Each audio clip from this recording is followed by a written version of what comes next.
자, 여러분들 그 세법 2부 계속 이어서 한번 문제를 풀어보죠.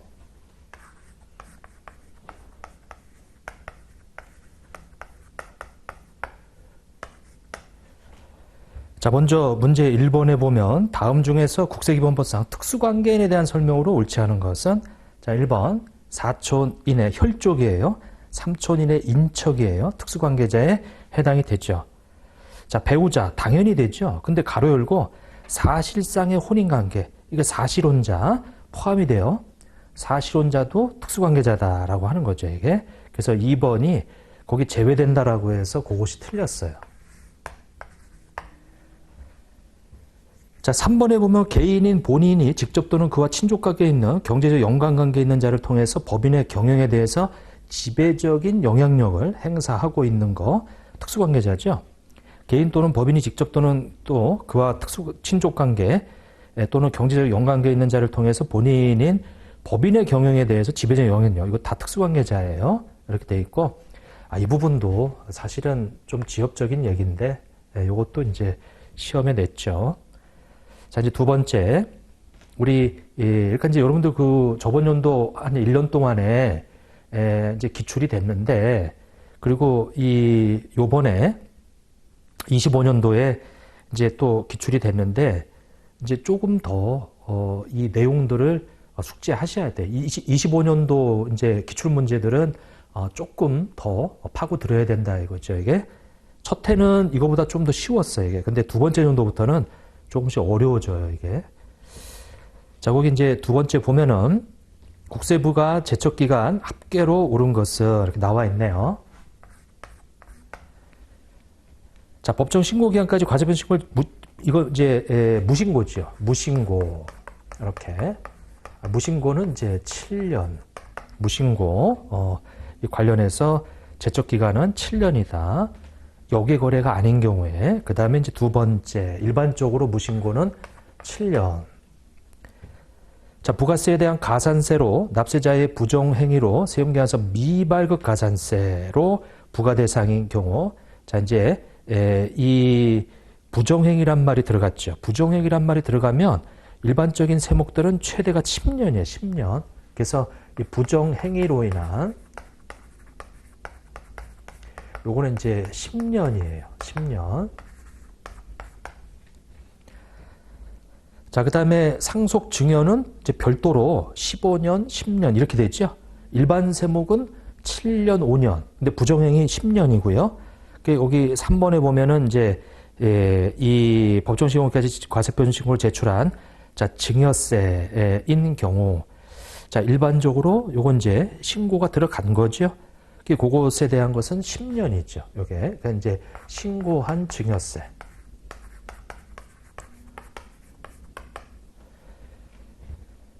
자, 이제 주로 이제 과수신고죠. 그것은 이제 10년이에요. 이렇게 되어 있다. 무신고는 이제 15년이 되겠죠. 거기 4번에 나오는 게 이게 무신고죠. 4번에 나오는 게 이 신고하지 않은 우리 상속세.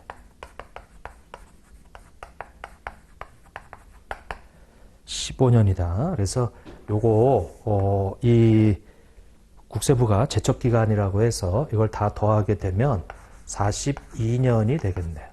42년 이렇게. 거기 그 42년은 이제 2번이 되겠어요. 이렇게 되어 있고, 그 다음에 이제 3번을 한번 보게 되면, 자, 국세기본법상 경정청구와 기한 후 신고, 납부에 대한 설명으로 옳지 않은 것은 이렇게 나와 있는데, 자, 1번. 자, 일반적인 경정청구는 법정신고 기한이 지난 후 5년 이내, 일반적인 경정청구는 경정청구는 원칙이 5년이에요. 5년이다. 이렇게. 자, 근데 예외로 후발적인 경정청구, 후발적 경정청구. 근데 그것은 그 사유가 발생한 것을 안 날로부터 이렇게 돼 있죠. 안 날로부터. 거기 이 1번에 보면은 이 경정청구 5년 이내 해라. 거기 그 처분이 있으면 안 날부터 90일 이내에 경정으로 인해서 증가된 자, 90일 이내 할 수 있고 후발적 사유 있죠? 후발적 사유. 그 사유가 발생한 날로부터가 아니고 그 사유를 안 날로부터 발생한 날이 아니고요. 안 날로부터 3개월 이내 이렇게. 그러니까 요거 틀렸네요. 거기 발생한 날로부터로 되어 있으니까 1번이 틀렸어요. 자, 2번. 자, 후발적 사유에 따라 결정 또는 경정의 청구를 받은 세무소장은 그 청구를 받은 날부터 이 2개월 이내에 그를 결정 또는 경정해가지고 이유가 없다는 뜻을 그 청구한 자한테 통지해야 된다. 이렇게 이제 되어 있고요. 자, 세 번째. 법정신고 경과 후 1개월 이내에 기한 후 신고 납부를 하는 경우에는 기한 후 신고. 자, 우리 무신고는 50% 감면하고요. 그 다음에 법정신고 지나고 나서 1개월, 3개월 이내 30%, 3개월, 6개월은 20%다. 요게 이제 무신고로 인한 기한 후 신고 감면, 이 율이죠. 자, 그때 미리 알고 제출한 경우는 제외되고요. 4번에 법정신고 기간까지 제출하였으나 과표 신고에 상당하는 세액의 전부 또는 일부를 납부하지 아니한 자는 그 세액과 국세기본법, 세법에서 정하는 가산세율이 이 고지하기 전에 납부할 수 있다 되어 있고요. 그래서 여기 후발적, 자, 그 사유를 안 날로부터 3개월이에요. 발생한 날로부터가 아니고 그것만 좀 주의하시면 되고. 자, 그 다음에 4번. 자, 국세 환급금과 국세 환급 가상금에 대한 설명으로 옳지 않은 것은 이렇게 나와 있는데, 자, 1번에 세무서장이 국세 환급금으로 결정한 금액을 세법에 따라 자진 납부하는 국세에 충당 시 납세자가 그 충당에 동의하는 경우에 한해서 충당할 수 있다. 맞죠? 자, 일단은 먼저 국세 환급금을 결정을 해요. 근데 그 금액을 우리가 이제 충당을 하는데 직권 충당이 있고 그 다음에 이제 강제 충당이 있어요, 이게. 그러니까 이제 직권 충당하고 임의 충당이 있죠. 그러니까 직권은 뭐냐면 이제 체납된 거 있으면, 체납된 세액이 있으면 환급세액을 빼고 환급해 주는 거고, 그 다음에 임의 충당이라고 해서 이제 이것은 납세자가 이 임의로 충당하겠다라고 하게 되면 그걸 이제 이 납부할 세액하고 그 다음에 환급할 세액을 이제 가감한 금액으로 이제 나중에 환급이 되는 거죠. 이렇게. 그래서 거기 1번에 환급금이 결정한 금액을 자진 납부할 거, 그거 충당할 때 납세자가 그 충당에 동의해서 한해서 충당할 수 있고요. 그러니까 이제 대표적인 게 연말정산 같은 거를 하게 되면 환급세액이 나오잖아요, 이게. 근데 이제 매월 납부세액이 있단 말이에요. 근데 우리가 신고할 때 거기 충당하고 그 다음에 나머지를 환급받는단 말이에요. 이게. 그거는 당연히 우리 납세의무자가 이제 또는 원천인수의무자가 그 신고할 때 이 충당을 하고 그렇게 신고했기 때문에. 자, 그 다음에 두 번째 납세자의 국세환급금과 국세환급 가산금에 관한 권리는, 자, 일단은 돌려달라고 하는 것은 무조건 5년이에요. 원칙이. 5년간 행사하지 않으면 소멸시효가 완성이 됐죠. 자, 세 번째 국세환급금에 관한 권리를 타인에게 양도하고자 양도가 가능해요. 자, 권리가 확정된 후에는 언제라도가 아니고요. 국세환급 통지서 발급되기 전에 양도할 수 있어요, 이게. 그래서 언제라도가 아니고, 그래서 거기 3번이 틀렸죠. 근데 아무튼 이것도 좀 지엽적인 얘기야, 이것도. 이렇게 돼 있고, 4번에 국세환급금 중 국세 및 강제징수비에 충당한 후 남은 금액은 국세환급금의 결정을 한 날로부터, 자, 일반적으로 나라에서 환급해 줄 때는 30일이 원칙에 30일 이렇게 돼 있다. 그러니까 3번이 틀렸어요. 자, 국세 우선에 대한 설명으로 옳지 않은 것은, 자, 국세 강제징수에 따라 납세자의 재산을 압류한 경우 다른 국세 및 강제징수비 또는 지방세의 교부 청구가 있으면 압류와 관계되는 국세 강제징수비는 교부 이 청구된 다른 국세 및 이 강제징수비 또는 지방세보다 우선한다. 이렇게 돼 있네요. 자, 이거는 뭐냐면 압류가 먼저 들어갔어. 그러고 나서 이제 다른 국세, 지방세, 교부 청구가 있어요. 그러면 압류에 의한 국세 강제징수비가 교부 청구에 의한 국세 강제징수 및 또는 지방세보다 우선한다. 자, 두 번째, 사용자의 재산을 매각해서 세금을 징수하는데 근로기준법상 최종 3월분 임금 채권은 법정기일과 관계없이 먼저 우선하죠. 요거. 그래서 파산 절차에 따라 재산을 매각할 때 그 매각 금액 중에서 국세 강제징수비를 징수하는 경우 파산 절차에 대한 일단은 공입비용을 먼저 빼죠. 공입비용이 먼저 우선하는 거예요, 이게. 자, 그 다음에 네 번째, 법정기일 전에 저당권이 설정된 재산을 국세의 강제징수 또는 경매 절차를 통해서 매각해서 그 매각 금액에서 해당 재산에 대하여 부과된 종합부동산세. 아니, 종합부동산세는 그 부동산의 당해세예요. 그 부동산의 당해세는 저당권에 의해서 담보된 채권보다 앞서요. 여기 나오는 법정기일하고 상관없이 거기 저당권에 의해서 담보된 채권은 그 종합부동산세 및 강제징수비에 우선하는 게 아니고 그 담보채권은 일단은 조세채권하고 비교했을 때 법정기일이 앞서게 되면 그러니까 이제 법정기일이 앞서면은 국세가 우선하죠. 근데 만약에 담보일이 앞서면은 그 담보채권이 앞서는 거예요. 근데 그 자산 자체에 부과되는 이 종합부동산세는 요거는 이 해당 재산에 대해서 부과되는 종합부동산세를 해당세라고 그래. 당해세라고 그래. 당해세. 법정기일 전에 설정된 담보채권 또는 임대차 보증 반환채권보다 우선해요. 이렇게 되어 있고 4번이 답이다라고 하는 거. 그 다음에 이제 6번. 자, 다음 중에서 국세기본법상 납세자의 권리에 대한 설명으로 옳지 않은 것은, 자, 1번에 보면 세무공무원은 조사 대상, 세목, 업종, 규모, 조사 난이도 등을 고려하여 세무조사 기간이 최소한이 되도록 해야 되지.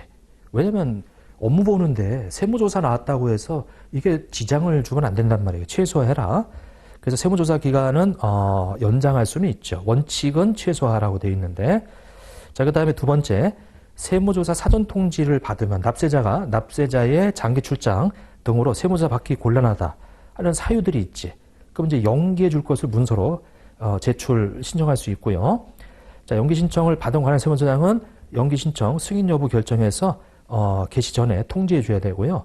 자, 세무공무원은 세무조사 기간을 정할 경우 조사 대상 과세 기간 중 연간 수익 금액 또는 양도 가액, 우리 이 가장 큰 과세 기간에 연간 수익 금액 또는 양도 금액이 100억 미만인 납세자에 대한 세무조사 기간은, 그러니까 세무조사 기간은 이제 기본적으로 20일이야, 20일.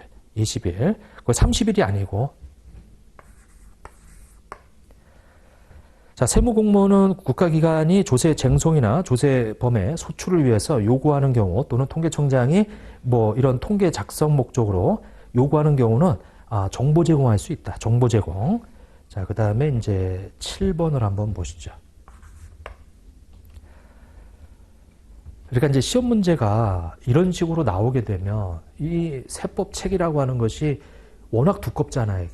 그러면은 이런 식으로 낸다라고 한다면 이거는 출제위원이 이걸 염두에 둬서 내서 그렇지 출제위원도 무방비 상태에서 이런 문제 접하면은 쉽지가 않다 이런 얘기죠. 이게 참 이 국세기본법도 그렇고 다른 세목도 그렇지만은 진짜 이 일종의 그 세무 업무를 보는 사람 입장에서 최소한 이 정도는 알아야 되겠다라고 하는 그런 중요한 것을 위주로 출제를 해야지 이렇게 너무 좀 지엽적이고 통칙이라든지 이런 이 내용들 주로 법이나 시행령 수준에서 내도 어려운데 통칙까지 갖다 놓게 되면은 쉽지가 않네 이게 내용들이.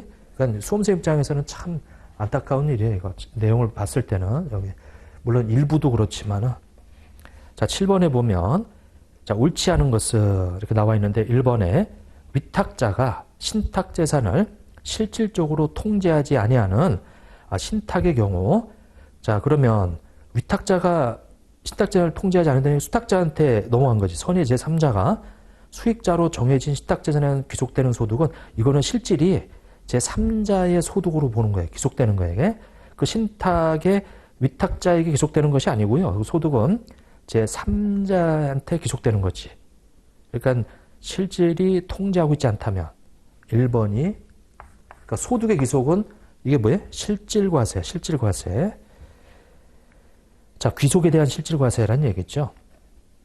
자, 그렇게 되어 있고요. 그 다음에 사업소득 있는 고주자가 사업장 소재지로 납세지 지정 신청을 하려는 경우 해당 과세 기간의 10월 1일부터 12월 30일까지 지정 신청서를 세무서에 제출해라. 자, 이러한 납세지 지정 신청이 있는 경우 관할 지방국세청장은 특정한 경우를 제외하고는 사업장을 납세지로 지정해야 된다라고 하는 거죠. 이게 그러니까 이제 거주자가 사업장 소재지로 자기 주소지 말고 소득세는 원래 자기 주소지란 말이에요. 이게 근데 사업장 소재지로 지정 신청을 하려 한다라고 한다면 이것은 이 지방국세청장은 특정한 경우 제외하고는 그냥 사업장을 납세지로 지정해야 된다. 자, 원천징수하는 자가 거주자인 경우 원천징수하는 소득세 납세지는 그 거주자의 주된 국내 사업장 소재지로 하죠. 근데 주된 국내 사업장 외에 국내 사업장에서 원천징수하면은 그 국내 사업장 소재지가 되는 거예요. 자, 국내 사업장이 없는 경우에는 그 거주자의 주소지, 거소지를 납세지로 한다. 그 원천징수하는 세액에 대해서는 그 원천징수하는 사업장 소재지야, 이게. 그게 주된 사업장이든 또 주된 사업장 외에서 사업장에서 원천징수하게 되면 그 사업장 소재지가 되는 거예요. 근데 만약에 국내 사업장이 없으면 그러면 주소지가 되는 거지. 거소지가 되는 거고. 자, 공동사업에 관한 소득 금액을 계산하는 경우에는 손익 분배 비율에 따라 해당 공동사업자별로 납세 의무를 진다. 다만 합산과세되는 소득 금액에 대해서는 주된 공동사업자의 특수관계인은 손익 분배 비율에 해당하는 그의 소득 금액을 한도로 이거 연대 납세 의무를 짓지. 요거 다 맞는 얘기고 요 1번이 틀렸다.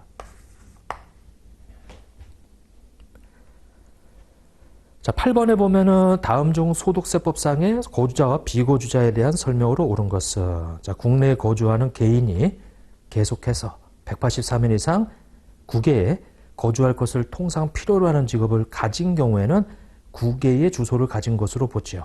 요게 자, 이제 그렇게 돼 있고요.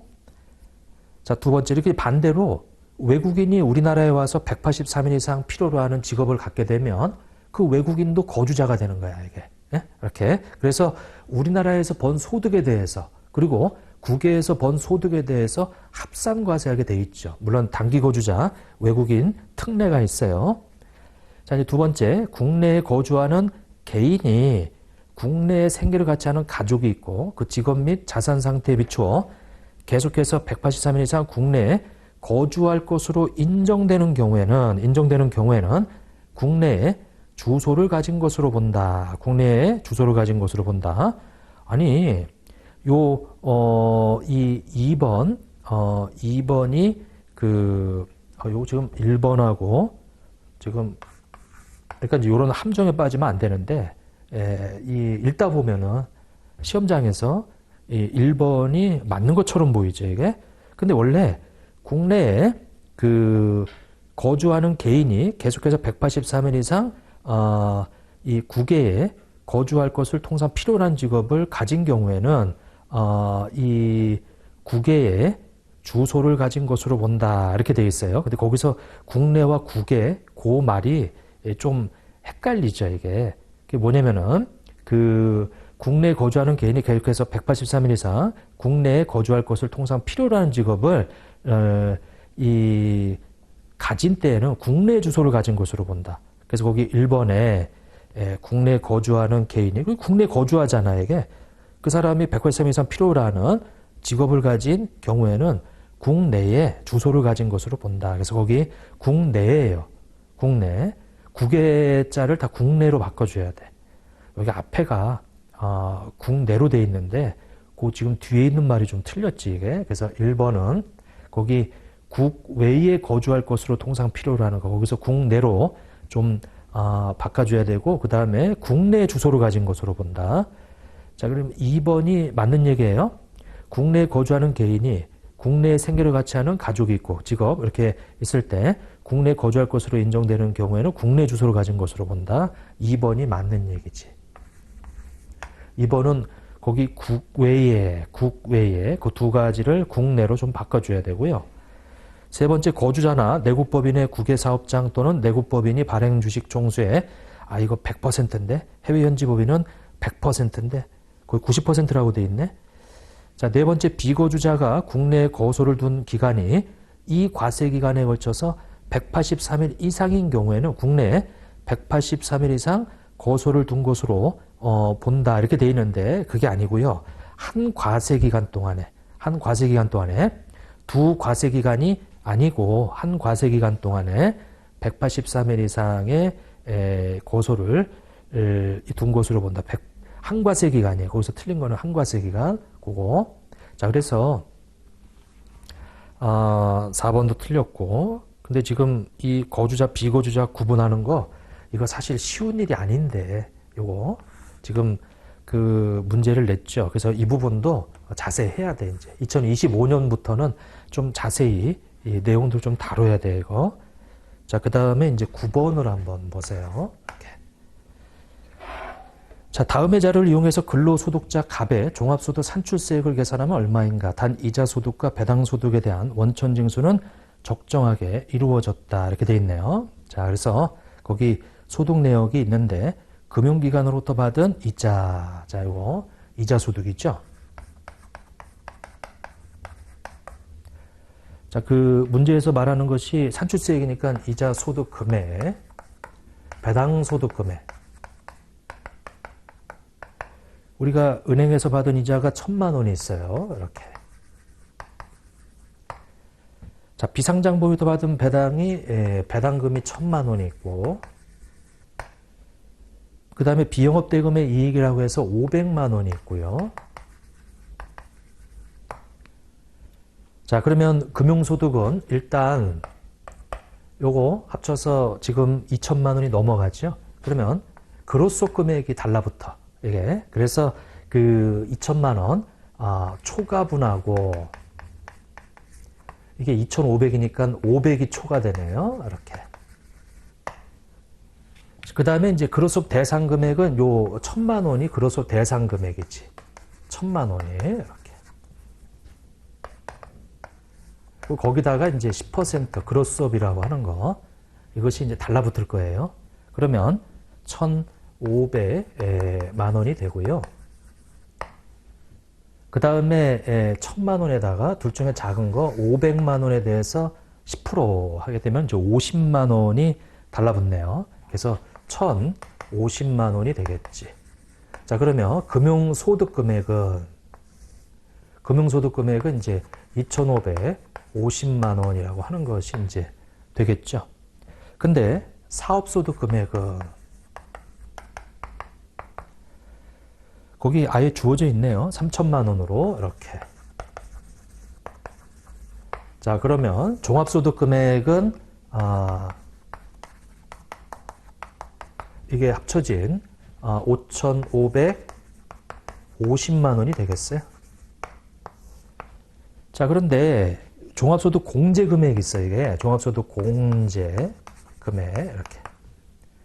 자, 그 금액이 지금 얼마냐면은 200만 원밖에 없네요.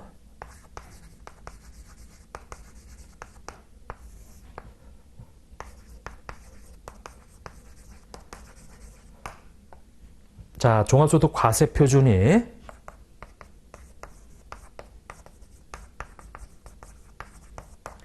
5,350만 원이 돼요.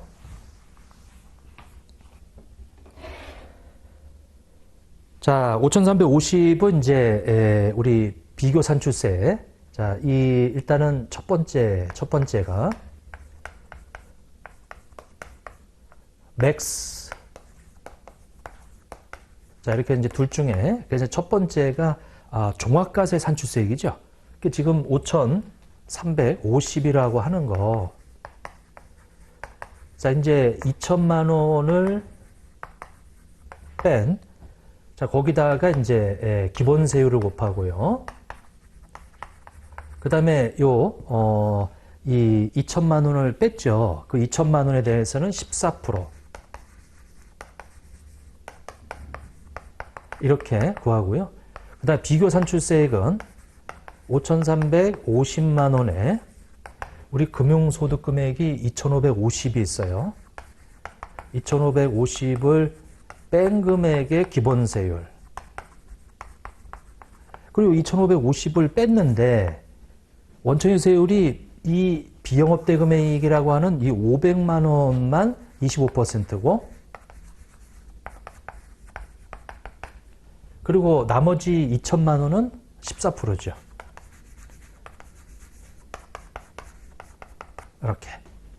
이렇게 계산된 산출세 두 개를 비교해서 얘는 뭐예요? 분리과세 했을 때 산출세이고 종합과세 산출세액인데 금융소득 종합과세의 취지는 둘 중에 맥스다 이거죠. 그러면 5,450에서 2,000을 빼게 되면 이것은 3,350만 원이 되겠다. 이렇게 3,350. 자, 그러면 3,350은 그 세율 구간에 보시게 되면 15% 구간이에요. 15%. 자, 그래서 3,350에 저 1,400을 빼게 되면 1,950만 원이 되는데 거기에 15%, 그 다음에 이제 84만 원을 더하자라고 하는 거죠. 이렇게. 자, 그러면 300, 이 70, 6만 5천 원이 돼요. 이렇게. 자, 3,350에 1,400 빼면은, 해서 376만 5천 원이 되는데, 저 2천만 원에 대해서 14% 더해주면 376만 5천 원하고 650, 6만 5천 원이 되겠네요. 이렇게. 자, 근데 요거 5,350에다가 빼기 2,550만 원을 빼주게 되면은 요것이 2,800이 되겠네요. 이렇게. 자, 2,800은 거기 세율 구간에 1,400만 원 초과하는 우리 1,400만 원의 15%에다가 이 84만 원을 더해주자라고 하게 되면 요것이 294만 원이 돼요. 자, 그런데 저 500만 원 곱하기 이제 25%. 자, 요것이 이제 125만 원이 되고요. 요것에 대해서는 이제 280만 원이 되겠죠. 자, 그래서 우리 다 더하게 되면 294만 원 플러스 125만 원 플러스 280만 원. 자, 이렇게 하게 되면 요것은 699만 원. 보니까 분리과세 했을 때가 더 크네, 이게. 699만 원이 되겠다. 이렇게 금융소득 종합과세 부분에 대해서 이렇게. 그래서 답은 699만 원이 될 거예요. 자, 이제 그렇게 좀 봐주시고. 자, 됐고.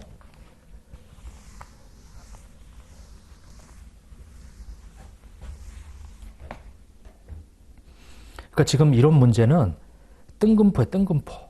무슨 얘기냐면 객관식에서 쭉 내다가 갑자기는 주관식 같은 문제를 거기다 섞어놨어요. 이게. 조금은 일관되지 않은데 이런 거 그냥 1, 2, 3, 4 예문 달아가지고 그냥 주관식 문제를 이런 식으로 객관식으로 내버렸어요. 일단은.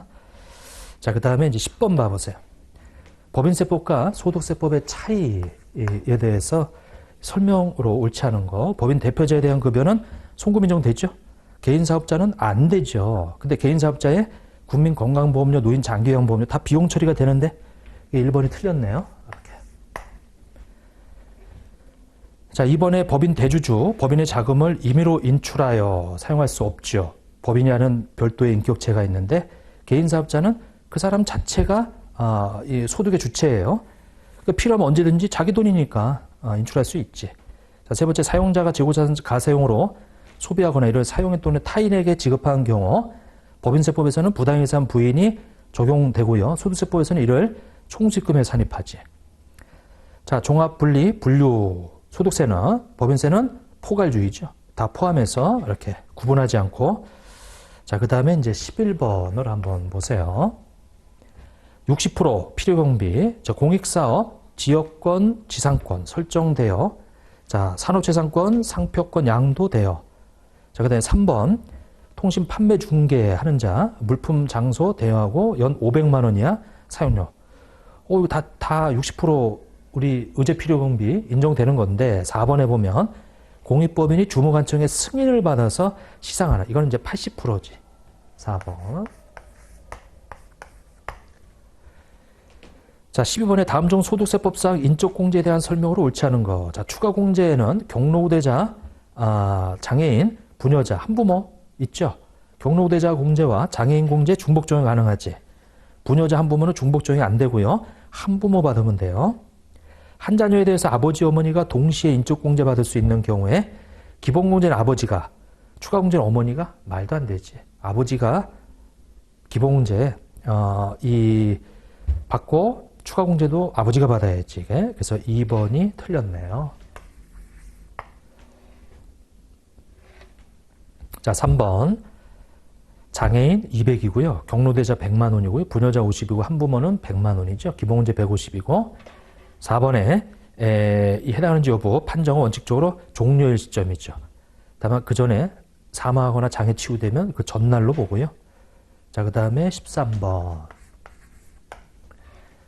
부당예산 부인. 자, 배당소득 출자 공동사업자의 배당은, 출자 공동사업자의 배당은 원래 사업소득에서 온 거죠. 부당예산 대상이 되는 소득이다. 원래 사업소득이 부당예산 부인 규정을 적용받아요. 다만 이거를 배당으로 가지고 왔단 말이에요. 출자 공동사업자는 돈만 대고 이 받아가는 거라 이거는 사업소득이 아니고 배당이다 이렇게 본 거죠. 근데 출자 공동사업자의 이 배당이 바로 그 공동사업 소득에 대한 사업소득에서 떼어낸 거란 말이에요. 그래서 부당예산 부인 대상이 되는 소득이고요.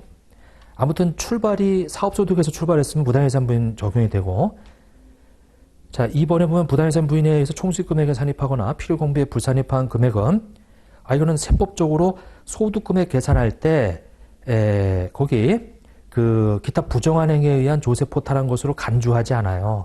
이거는 조세범 처벌법의 적용 대상이 되는 게 아니에요. 부당예산 부인으로 인해서 소득금액을 다시 계산할 뿐이지 거의 간주한다는 얘기는 부당예산 부인 적용받는 기업들은 다 조세범 처벌 대상이 되냐? 그건 아니다 이거죠, 이게. 그래서 이제 2번이 풀렸죠. 이렇게. 자, 이제 그렇게 간주란 말은 그냥 그렇게 보겠다는 뜻이에요. 그럼 부당예산 부인 규정 적용되는 가지금 인정이자 계산하는 경우는 다 조세범 포탈 이 조처법에 의해서 적용 대상이 되는 건 아니다 이거죠. 자, 세 번째. 그러니까 이제 2번이 틀렸어요. 이게. 직계존비석, 주택 무상으로 사용해야 하는 우리 직계존비석이 그 주택에 실제로 거주하는 경우는 부당예산 부인으로 대상으로 해서 제외됐죠. 이렇게. 그러니까 아버지 집인데 아들이 살아. 그럼 거기서 무상으로 사는데 그것에 대해 세금 물지 않겠다 이거죠. 부당예산 부인. 이렇게. 만약에 아들 집이야. 근데 부모님이 거기서 사셔. 그럼 뭐 무상으로 사는 건데 그거에 대해서 아무 세금적으로 문제 삼지 않겠다라고 하는 거고. 자, 네 번째. 운영자금 마련하기 위해서 사무실로 사용하고 있던 상가 건물을 시가의 절반 가격으로 사촌 동생에게 매각하였다면 부당예산 부인 대상이 되죠. 요게. 자, 이제 그렇게 돼 있고. 그다음에 이제 14번. 자, 세액공제. 자, 급여가 3천만 원이에요. 비과세 급여 200이 포함되어 있대요. 그러면 3천에서 200을 빼줘야지. 비과세. 그러면 총급여가 2,800인 사람이에요. 자, 근데 의료비 세액공제를 계산하면 얼마냐? 뭐 이거 지금 이거 구하는 게 아니죠. 이게 총급여가 200을 빼면 2,800. 총급여는 알아야지. 2,800이다. 자, 근데 의료비 본인이 보청기 구입한 거 100만 원이고요. 미용 성형수술비 이거는 의료비 공제 안 해줘요. 자, 보청기 구입한 거는 해주지. 본인은 전액 공제 100만 원 이렇게. 자, 배우자가 있는데 시력 교정용 이 콘택트 렌즈 돼 있는데 100만 원인데 50만 원까지만 해줘요. 시력 보정용 콘택트는 안경 구입한 거 100만 원 지출했지만 50만 원을 한도로 한다. 이렇게. 그 다음에 장남이 있는데 국외 의료기관 지급한 거 안 해줘요. 자, 그러면 이 금액이 총 150이야. 근데 총급여가 2,800이에요. 근데 아무리 못해도 3%는 넘어가야 돼. 그럼 3%라는 얘기가 325, 38, 24, 84만 원이야. 이게 이렇게 84만 원. 그러면은 이 의료비 이 금액이 일단은 여기가 150이고요. 여기는 84만 원이야. 그럼 84만 원을 초과해야 돼요. 그럼 여기가 150이거든. 그 150에서 84만 원 빼면 이게 66만 원이에요. 그 66만 원에 이렇게 이 15%라고 하는 거. 그러면은 이제 이것이 9만 9천 원이라고 하는 것이 이제 세액공제가 되겠다라고 하는 거죠. 그거는 이제 1번이 이제 답이 되겠어요. 이렇게. 자, 그 다음에 15번으로 한번 보면. 자, 결손금과 이월결손금 공제에 대한 설명으로 옳지 않은 것. 자, 소득세법상의 결손금, 이월결손금인데, 자, 1번에 보면 사업소득 금액을 계산할 때 자산수중이익과 채무면제익 중 이월결손 보존에 충당된 금액이 있는 경우 해당 이월결손금은 소득금액에서 공제되는 거지. 거기 소득금액에서 공제하는 이월결손금에서 제외된다. 왜? 아니, 세무조정으로 우리가 이월결손 보존에 충당을 했으니까 얘는 소멸된 거야, 이게. 그러니까 소멸됐으니까 소득금액, 맨 마지막에 소득금액에서 공제하는 이월결손금으로 들어가지 않죠. 이미 소멸했으니까. 자, 두 번째. 거주자 또는 비거주자가 사업소득 금액 또는 기타 소득 금액을 계산할 때 필요경비를 계산하려는 경우에 그 비용의 지출에 대한 증명서를 받아 이를 확정신고 기한 종료부터 5년간 보관해야죠. 다만 각 과세기간의 개시일 5년 전에 발생한 결손금을 공제받은 자는 해당 결손금이 우리가 몇 년 동안 거기 결손금이 발생한 과세기간 만약에 15년이다. 왜냐면 결손금에 대해서 이것이 2월 돼가지고 공제받을 수 있는데 우리 증빙 보관기간은 5년이야. 근데 이제 5년이 지나버리게 되면 지나서 만약에 공제받으려면 그 결손금 관련된 증빙은 보관해야지. 5년이 넘더라도. 그래서 언제까지? 그 증명서류 공제받은 과세기간에 다음 연도 우리 5월 31일까지 보관해야 되겠다. 이렇게. 자, 이제 그렇게 좀 봐주시고요. 다음 연도 5월 30일이 뭔 말이라는 거예요, 이게. 그 증명서류 공제받은 과세기간. 만약에 이게 2025년도 과세기간 거예요. 그러면 다음 연도 5월 30일이라는 얘기는 2027년도 5월 31일이야. 그럼 지금 25년도 여기서 공제가 되는데 요것에 대한 신고는 내년도 5월 31일이죠. 그때로부터 1년이에요. 그러니까 결국은 다음 연도 5월 30일이 되겠지. 자, 3번에 세법에서 정하는 중소기업을 영위하는 거주자는 부동산 임대업 이외의 사업에서 발생한 결손금을 해당 과세기간의 다른 소득금액에서 공제하는 대신 아니죠. 지금 부동산 임대 이외의 사업에서 결손금이 발생하면 그러면 부동산 임대업에서 또 그 이후에 우리 근로소득, 연금소득, 기타소득, 이자 배당소득에서 공제하고 나서 남은 금액이 이 소득공제 대상이지. 이렇게 선택이 아니에요. 당해년도 사업소득에서 결손이 발생했어. 마이너스가. 그러니까 내가 치킨집 하면서 마이너스가 났어, 이게. 근데 그 마이너스 난 거를 내 선택에 의해서 직전고로 소득공제하는 게 아니고요. 이번 연도에 다른 소득에서 공제하고 그래도 결손이 나면 그것이 소득공제 대상이다 이거지. 근데 거기 보면 다른 소득금액에서 공제하는 대신이 아니고 공제하고 남은 결손금을 직전과세기간에 소득공제하는 거다라고 하는 거죠. 그러니까 3번이 틀렸다는 얘기네. 자, 이제 그렇게 되어 있고요. 그 다음에 종합과세되는 이자, 배당소득, 원천인 세율이 적용되는 부분에서는 결손금, 이월결손 공제할 수 없어요.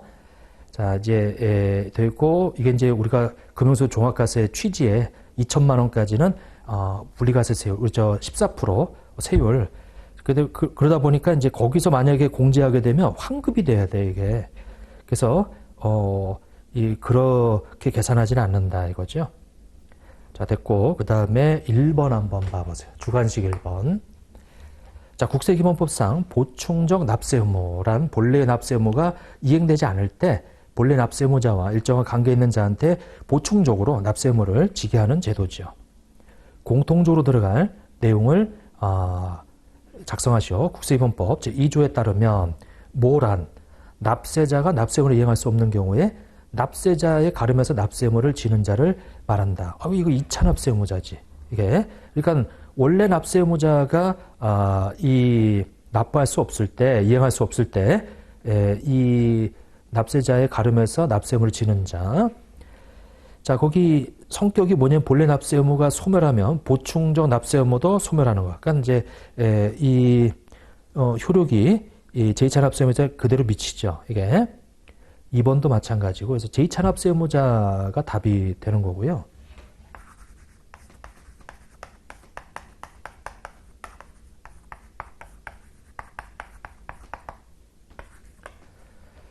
자, 두 번째 우리 들어갈 내용을 작성하시오. 1번 이의신청인, 심사청구인, 심판청구인, 과세전 적부심사 청구인은 재결청에 대통령으로 정하는 바에 따라 변호사, 세무사 또는 세무사 등록부, 공인회계사, 우리 거기 등록부에 등록된 공인회계사를 국선대리인이죠. 국선대리인. 그래서 국선대리인이 답이네, 이게. 국선대리인을 이제 선임한다라고 하는 거고요. 그 다음에 이제 세 번째 한번 봐보세요. 자, 1에 들어갈 단어를 작성하시오. 국세기본법 또는 세법에 의한 처분으로 거기 부작위 처분으로 인해서 권리 또는 이익에 침해를 당한 사람. 그 처분의 내용에 관계없이 무엇이든 불복 청구의 대상으로 하는 개갈주의 방식을 채택하고 있다. 자, 근데 거기 다음에 처분에 의해서 불복 청구를 할 수 있는데 불복 청구를 할 수 없다라고 돼 있는 거. 국세기본법상 불복 청구를 할 수 없다. 자, 조처법 이건 뭐예요? 이거는 아주 어떤 부정행위 이런 걸로 인해서 조처법에 따라 이거는 통고처분이라고 그래. 통고처분.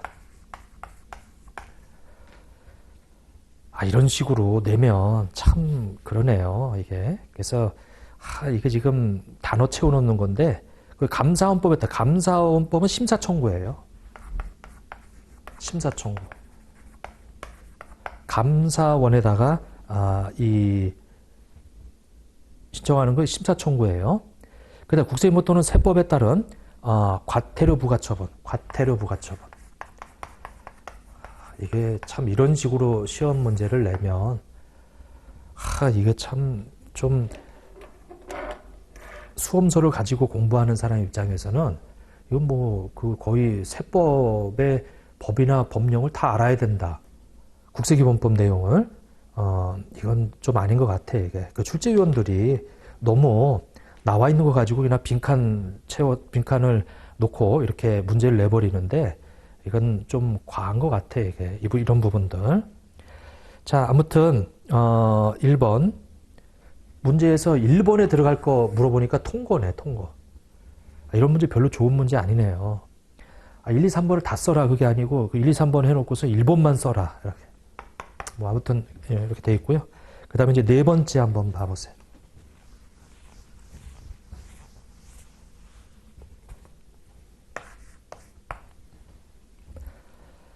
자, 다음은 중소기업 근무하는 영업사원 거주자 이렇게 나와 있고 총급여를 한번 보래요.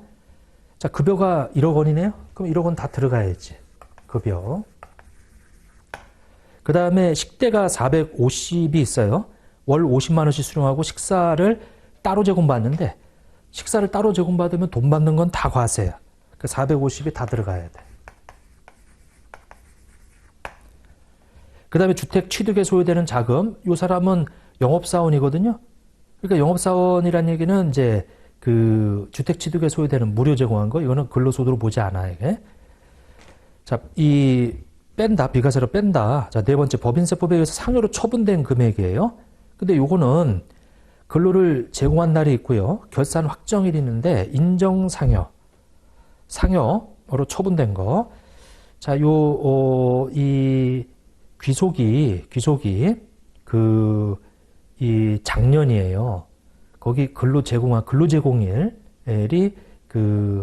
이 작년으로 이렇게 이제 되어 있고, 그래서 그 부분은 작년 근로소득으로 잡아줘야 되고, 5번에 자 거기 주주총회에서 잉여금 처분에 의한 것은 잉여금 처분일이 속하는 그 기속이지. 자, 인정상여는 근로제공일이에요.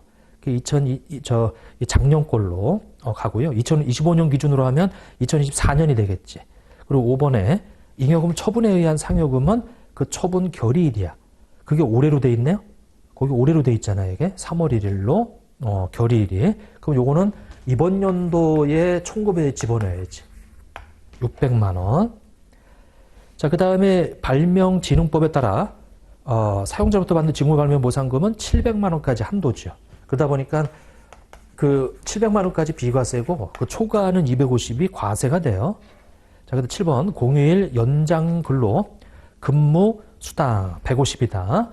그러면 그 150이라고 하는 것은 당연히 과세죠. 근데 실비 변상 성질의 숙직료는 전액 다 비과세고 자녀 6세 보육으로 받은 급여 180인데 월 20만 원씩 다 비과세야. 다 비과세지. 그러면 요것이 총 급여가 되겠더라. 그래서 요것이 114-500-000 이렇게 되겠더라. 요거 이제 4번이 되고요. 그 다음에 이제 5번을 한번 보게 되면, 자, 다음은 근로자인 거주자을의 세액공제 관련 자료다. 자녀 세액공제, 연금계좌 세액공제 합계는 어떻게 되겠느냐. 자, 이렇게 나와 있는데, 거기, 기본공제 대상에 해당하는 자녀가 11세가 있고 9세가 있어요. 그러면은, 일단은, 2025년 출생으로 이렇게 좀 바꿔서 생각을 해보면, 2명이죠. 8세 이상이 2명이야, 이게. 그래서 자녀, 우리 세액공제라고 해서 일단은 다자녀 부분에 대해서 그 다음에 이제 출산 입양에 대해서 다자녀는 거기 2명이면은 원래 1명은 25만 원 그리고 2명째는 30만 원 해서 55만 원 우리가 2명이면은 55만 원이죠.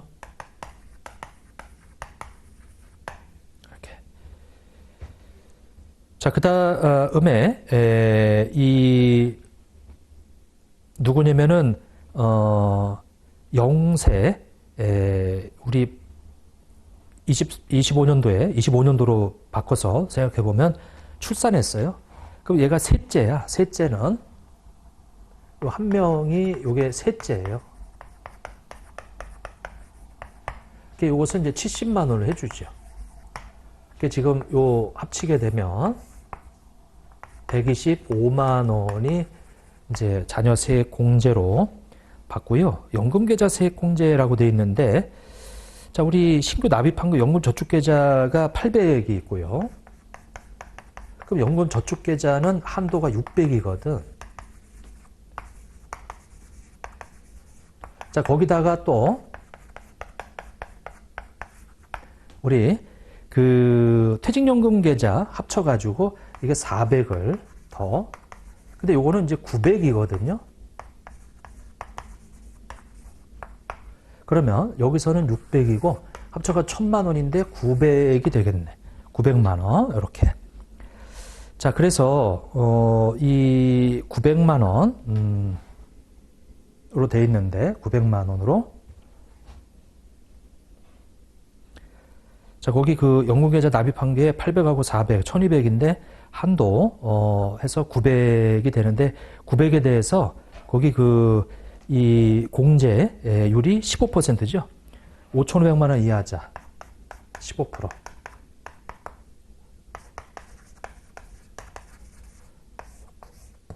두 가지를 더하게 되면 260만 원이 되겠더라. 자, 5번 뭐 그렇게 좀 봐주시면 되고 그 다음에 약술형 문제를 한번 보시죠.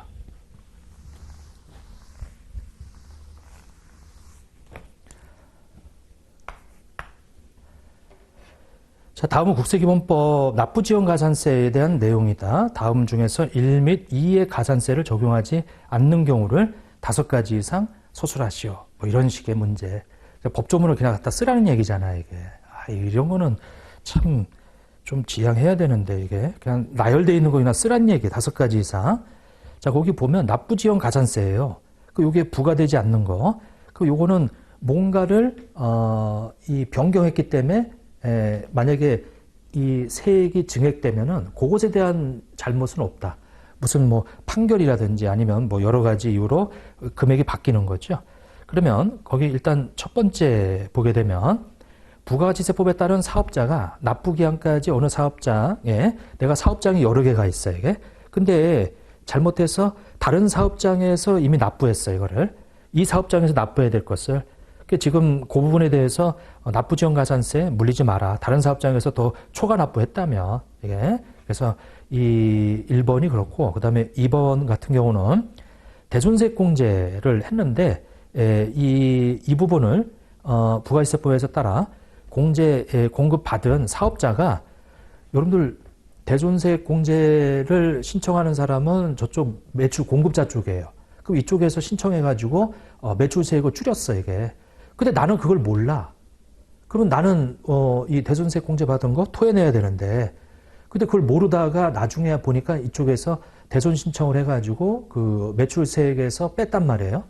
그 나는 매입세액 가산해야 되는데 안 하다, 매입세액에서 빼줘야 되는데 안 하다 보니까 납부를 적게 했어. 토해내야 되는데. 그럼 그때 가산세, 그거 우리 관할세무서장이 경정하는 경우는 그 대손세액에 상당하는 부분에 대해서는 납부지원 가산세 물리지 마라. 뭐 그런 얘기고요. 자, 그 다음에 우리 법인세 과표 세액의 결정 경정으로 우리 상속세 증여세하고 또 관련이 되어 있어요. 이게 그것이 증여의제로 잡히는데 이 법인세 과표나 세액을 우리 세무조사나 이런 걸 통해서 뭘 또 수정신고를 통해서 뜯어고치게 되면 요 증여세 금액이나 아니면 상속세 금액이 달라지는 경우 그 증여 의제 이익이 달라지는 경우 그때 납부지원가산세 물리지 마라. 똑같아요. 우리 법인세, 과표 이런 거에서 양도소득세 과세대상 주식 등의 취득가액이 달라지게 되면 그걸 고를 때 그것도 이 납부지원가산세 물리지 마라. 자, 이렇게 돼 있고요. 그 다음에 5번째, 6번째가 뭐냐면 상속증여세법에 따라 법정신고기한까지 상속증여세 신고를 해요. 근데 여러분들 상속세 또는 증여세 신고할 때 기준시가로 신고하는 사람들이 있어요. 이게 아파트도 그렇고 뭐 이런 거. 근데 이제 우리 구세청에서는 매매 사례가액이라든지 그게 확인이 되면 또는 그걸 감정평가 받아가지고 그 금액으로 먼저 그게 선순위란 말이에요. 이게 감정가가 있으면 그걸로 가야 돼. 근데 여러분들 기준시가로 갔단 말이에요. 근데 기준시가로 신고하고 다 했는데 몇 개월 있다가 이제 요 매매 사례가액이라고 해서 다른 금액을 만약에 평가한다면은 그래서 그 과세표준과세액이 바뀌게 된다면 그때 차이 나는 세액에 대해서 납부지원가산세 물리지 마라. 자, 6번에 부담보증여했을 때 이것도 마찬가지로 평가심의위원회에서 이 재산을 평가했을 때 처음 신고한 금액하고 차이가 나가지고 세액이 늘어나게 되면 그것에 대한 납부지원가산세 물리지 마라. 자, 이제 그렇게 좀 내용들 있고요. 그러니까 1번 같은 문제, 이런 문제들, 이게 좀 그러네요. 여하튼, 수험생 입장에서는 참 곤란한 문제지, 이게. 자, 2번째, 수입시기, 급여, 근로를 제공한 날이죠. 임금처분은 처분 우리 결의 일이고, 인정상여는 근로를 제공한 날이고, 그 다음에 초과해서 근로소득으로 보는, 이 금액 있죠. 그건 지급받거나 지급받기로 한 날이고, 주심의 선택 후 행사로 인한 근로소득은 그 행사한 날이 되고요. 이렇게. 자, 해서, 요번 세법 2부는 오히려, 이 주관식 문제에서 계산 문제가 나오지 않고, 이게 다 이론 문제가 나왔어요, 이게. 그러니까 참 이 출제 경향이라고 하는 것은 출제위원이 어떤, 경향을 가지고 출제를 해야 되는데, 이게 너무 이 객관식 문제다가 갑자기 그냥 이 주관식 같은 문제를 갖다 놓아놓고, 그 다음에 이제 주관식에는 또 이렇게 아예 이론 문제로 다 해버리게 되면 참 준비하는 사람 입장에서는, 출제 경향이 들쑥날쑥해요. 이게 좀, 그러지 말았으면 좋겠는데, 이게. 아무튼, 이 갈수록 이제 첫 해가 지나갔기 때문에 이제 조금씩 어려워진다 이거죠. 어려워진다. 자, 그렇게 해서 대비를 좀 하셔야 될 것 같아요. 자, 여기까지 마치도록 하겠습니다.